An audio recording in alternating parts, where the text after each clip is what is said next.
ಶ್ರೀ ಗಣಪತಿ ಶಾರದಾ ಗುರುಭ್ಯೋ ನಮಃ. ಕೂಜಂತಂ ರಾಮರಾಮೇತಿ ಮಧುರಂ ಮಧುರಾಕ್ಷರಂ ಆರುಹ್ಯ ಕವಿತಾ ಶಾಖಂ ವಂದೇ ವಾಲ್ಮೀಕಿ ಕೋಕಿಲಂ. ಶ್ರೋತೃಗಳಿಗೆ ಶ್ರೀ ಚಾಮರಾಜೋಕ್ತಿ ವಿಲಾಸವೆಂಬ ಕನ್ನಡ ರಾಮಾಯಣದ ಅಯೋಧ್ಯ ಕಾಂಡದಲ್ಲಿ ಶ್ರೀರಾಮನು ಭರತನಿಗೆ ಹೇಳಿದ ರಾಜನೀತಿ ಎಂಬ 100ನೆಯ ಅಧ್ಯಾಯಕ್ಕೆ ಸ್ವಾಗತ. ಭರತನು ಚಿತ್ರಕೂಟ ಪರ್ವತದಲ್ಲಿದ್ದ ಶ್ರೀರಾಮನ ಬಳಿಗೆ ಬಂದು ಆತನ ಚರಣಗಳ ಸಮೀಪದಲ್ಲಿ ಆತನ ಚರಣಗಳಿಗೆ ನಮಸ್ಕರಿಸಿ ಶರಣಾಗತನಾಗಿದ್ದಾನೆ. ಭರತನು ಈಗಾಗಲೇ ರಾಜ್ಯಭಾರವನ್ನು ಮಾಡುತ್ತಿರಬಹುದೆಂದು ಭಾವಿಸಿ ದಶರಥನು ಮರಣ ಹೊಂದಿರುವ ಸಂಗತಿಯನ್ನು ತಿಳಿಯದಿರುವ ಶ್ರೀರಾಮನು ಅತ್ಯಂತ ಆಶ್ಚರ್ಯದಿಂದ ಲಘು ಬಗೆಯಿಂದ ಭರತನಿಗೆ ರಾಜನೀತಿಯನ್ನು ಉಪದೇಶಿಸುತ್ತಿರುವನು. ಆಮೇಲೆ ಶ್ರೀರಾಮನು ನಾರು ಬಟ್ಟೆಯನ್ನುಟ್ಟು ಜಡೆಗಳನ್ನು ಧರಿಸಿಕೊಂಡು ಕೈಮುಗಿದುಕೊಂಡು ತೇಜಸ್ವಿಯಾದ ಸೂರ್ಯನಂತೆ ಭೂಮಿಯ ಮೇಲೆ ಬಿದ್ದಿದ್ದ ಭರತನ ವಿವರ್ಣವಾದ ಮುಖವನ್ನು, ಕೃಶವಾದ ಶರೀರವನ್ನು ಕಂಡನು. ಆತನನ್ನು ತನ್ನ ಭುಜಗಳಿಂದ ತಬ್ಬಿ ಹಿಡಿದೆತ್ತಿ ಆತನ ಶಿರಸ್ಸನ್ನು ಆಘ್ರಾಣಿಸಿ ತೊಡೆಯ ಮೇಲೆ ಕುಳ್ಳಿರಿಸಿಕೊಂಡನು. ಅವನ ಕುಶಲವನ್ನು ವಿಚಾರಿಸುತ್ತಾ ಆತನನ್ನು ಕುರಿತು, ಭರತ, ನಮ್ಮ ತಂದೆಯಾದ ದಶರಥರಾಯನು ಹೇಗಿದ್ದಾನೆ? ನೀನು ಏನು ಕಾರಣ ಅರಣ್ಯಕ್ಕೆ ಬಂದೆ? ದಶರಥರಾಯನು ಜೀವಿತನಾಗಿದ್ದರೆ ನೀನು ವನಕ್ಕೆ ಬರಲಾರೆಯಲ್ಲ. ಏಕೆಂದರೆ ವೃದ್ಧರಾದ ಮಾತಾಪಿತೃಗಳ ಸೇವೆಯನ್ನು ಭರತನೇ ಮಾಡಬೇಕಾಗಿತ್ತು. ಭರತ, ನಿನ್ನನ್ನು ಕಂಡು ಬಹಳ ದಿವಸಗಳಾದವು. ನೀನು ಬರುವಾಗ ದಶರಥರಾಯನು ಜೀವಸಹಿತವಾಗಿದ್ದನು. ಆ ರಾಜನು ನನ್ನನ್ನು ಕಾಣದೆ ದೈನ್ಯಪಟ್ಟು ಲೋಕಾಂತರವನ್ನೈದಿದನು. ಅಲ್ಲದಿದ್ದರೆ ಬಾಲಕನಾದ ನೀನು ರಾಜ್ಯಾಧಿಪತ್ಯ ಮಾಡುವಾಗ ಏನಾದರೂ ಉಪದ್ರವ ಬಂದಿತು. ಭರತ, ಸತ್ಯಸಂಧನಾದ ದಶರಥರಾಯನಿಗೆ ಸೇವೆ ಮಾಡುತ್ತಿದ್ದೀಯೋ? ಅಸಹಾಯ ಶೂರನಾದ ಆ ರಾಜನು ಚೆನ್ನಾಗಿದ್ದಾನೆಯೇ? ಕೌಸಲ್ಯಾದೇವಿ, ಕೈಕೇಯಿ ದೇವಿ, ಸುಮಿತ್ರಾದೇವಿ ಮೊದಲಾದವರು ಚೆನ್ನಾಗಿರುವರೆ? ಅನೇಕ ವಿನಯ ಗುಣ ಸಂಪತ್ತಿಯುಳ್ಳ ವಸಿಷ್ಠ ಮುನೀಶ್ವರನು ಚೆನ್ನಾಗಿರುವನು. ನೀನು ನಮ್ಮ ತಂದೆಯ ಮಾತನ್ನು ಕೇಳುತ್ತಾ ಆತನಿಗೆ ಸಮಾನರಾದ ವೃದ್ಧರನ್ನು, ಒಡಹುಟ್ಟಿದವರನ್ನು, ವೇದವಿದ್ಯಾ ವಿಶಾರದರಾದ ಬ್ರಾಹ್ಮಣರನ್ನು ಸನ್ಮಾನದಲ್ಲಿ ನಡೆಸಿಕೊಂಡಿದ್ದೀಯೋ? ಶಸ್ತ್ರಾಸ್ತ್ರಗಳಲ್ಲಿ ಪ್ರವೀಣರಾಗಿ, ಅರ್ಥ ಹೇಳುವುದರಲ್ಲಿ ಕುಶಲರಾಗಿ, ಧರ್ಮವನ್ನು, ಧನುರ್ವಿದ್ಯೆಯನ್ನು ಉಪದೇಶ ಮಾಡಿದ ಸುಧನ್ವನೆ ಮೊದಲಾದವರನ್ನು ಸನ್ಮಾನದಲ್ಲಿ ಕಂಡುಕೊಂಡಿದ್ದೀಯೋ? ಮಹಾಪರಾಕ್ರಮಿಗಳಾಗಿಯೂ, ಮಂತ್ರಾಲೋಚನೆಯಲ್ಲಿ ಸಮರ್ಥರಾಗಿಯೂ, ಸತ್ಕುಲ ಪ್ರಸೂತರಾಗಿಯೂ, ಜಿತೇಂದ್ರಿಯರಾಗಿಯೂ ಇರುವ ನೀತಿಶಾಸ್ತ್ರಜ್ಞರಾದ ಮಂತ್ರಿಗಳನ್ನು ಚೆನ್ನಾಗಿ ರಕ್ಷಿಸಿಕೊಂಡಿದ್ದೀಯೋ? ಲೋಕದಲ್ಲಿ ಅರಸರಿಗೆ ಮಂತ್ರಾಲೋಚನೆಯೇ ಶತ್ರು ಜಯಕ್ಕೆ ಕಾರಣವಾಗಿರುವುದು.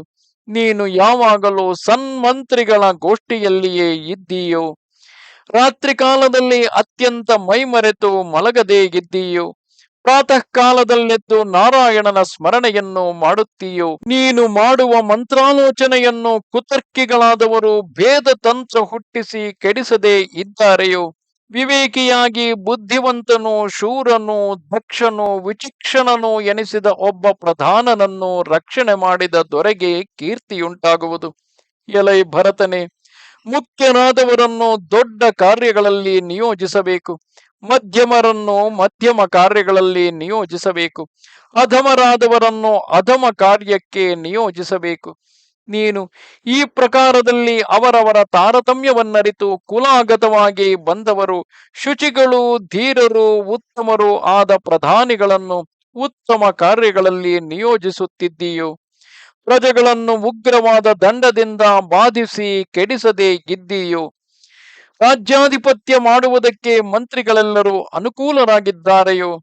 ಅರಸನು ಕೊಟ್ಟ ಐಶ್ವರ್ಯಕ್ಕಿಂತಲೂ ಹೆಚ್ಚಾಗಿ ಐಶ್ವರ್ಯವನ್ನು ಬಯಸುವ ಸಾಮಧಾನಾದಿಗಳಲ್ಲಿ ಉಪಾಯ ಕುಶಲನಾದ ಮಂತ್ರಿಯನ್ನಾದರೂ, ವೈದ್ಯನನ್ನಾದರೂ, ಅಂತರಂಗ ಭೃತ್ಯನನ್ನಾದರೂ, ಮಿಥ್ಯಾದೋಷದಿಂದ ಕೆಡಿಸುವವನನ್ನಾದರೂ, ಹೆಚ್ಚಾಗಿ ಐಶ್ವರ್ಯವನ್ನು ಬಯಸುವ ಶೂರನನ್ನಾದರೂ ದೇಶದಿಂದ ಹೊರಡಿಸದಿರುವ ಅರಸನು ಕೆಡುವನು.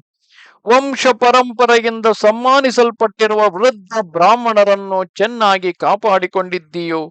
ಬಲ್ಲವರೆಂದು ಅಹಂಕರಿಸಿಕೊಂಡಿರುವವರು ಧರ್ಮಶಾಸ್ತ್ರ ವಿಚಾರವು ಬಂದಾಗ ಶಾಸ್ತ್ರಾನುಸಾರವಾಗಿ ನುಡಿಯದಿದ್ದರೆ ಅವರಿಂದ ಪ್ರಯೋಜನವಿಲ್ಲವೆಂದು ಅವರನ್ನು ಉಪೇಕ್ಷೆ ಮಾಡುತ್ತಿದ್ದೀಯೋ? ಮಹಾಪರಾಕ್ರಮಿಗಳಾದ ನಮ್ಮ ಪೂರ್ವದ ಅರಸರಿಂದ ಪರಿಪಾಲಿಸಲ್ಪಟ್ಟು ಶತ್ರುಗಳಿಗೆ ಅಭೇದ್ಯವಾದ ಕಾರಣದಿಂದ ಅಯೋಧ್ಯೆ ಎಂಬ ಯಥಾರ್ಥ ನಾಮವುಳ್ಳ ನಮ್ಮ ರಾಜಧಾನಿಯನ್ನು ಭದ್ರವಾಗಿ ರಕ್ಷಿಸಿಕೊಂಡಿದ್ದೀಯೋ? ನಿನ್ನ ರಾಜ್ಯದಲ್ಲಿ ಕೃಷಿ ಮಾಡುವವರು, ಗೊಲ್ಲರು ಮೊದಲಾದ ಸಮಸ್ತರು ಲೋಕಾಭಿರಾಮವಾದ ವಾರ್ತೆಗಳನ್ನು ಕೇಳಿಕೊಂಡು ಸುಖವಾಗಿದ್ದಾರೆಯೋ? ಅವರಿಗೆ ಯಾವ ಉಪದ್ರವವು ಬರದ ಹಾಗೆ ರಕ್ಷಿಸಿಕೊಂಡಿದ್ದೀಯೋ?